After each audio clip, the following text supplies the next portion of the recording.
Aquest tutorial us presentarà l'accés i els continguts de la base de dades Vitra, bibliografia d'interpretació i traducció.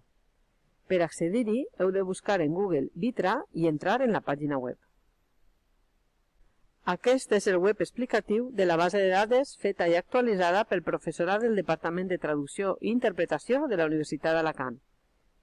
Vitra és un programari d'accés lliure que ofereix una interfície de consulta en 15 idiomes.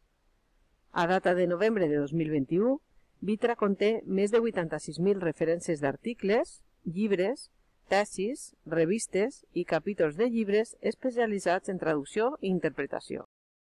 L'opció paraula clau fa referència als temes establits per a fer cerques temàtiques i s'ha organitzat per categories. Mode de consulta és l'autèntica ajuda de la base de dades i recomanem que la llegiu detingudament. Us permetrà conèixer els camps de consulta i les combinacions que en podeu fer, els operadors que podeu fer servir, els límits que s'hi poden establir. Impacte. Aquesta opció recull els treballs que citen una publicació descrita en Vitra. Es tracta d'un indicador de repercussió científica.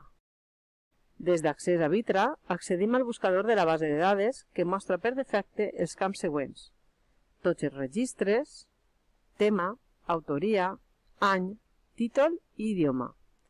Per a veure'n més, obriu qualsevol desplegable i seleccioneu el que us interessa. Així acaba el tutorial que presenta l'accés i els continguts de Vitra. Si voleu completar el vostre aprenentatge, podeu consultar la resta de tutorials d'aquesta base de dades. Gràcies per la vostra atenció.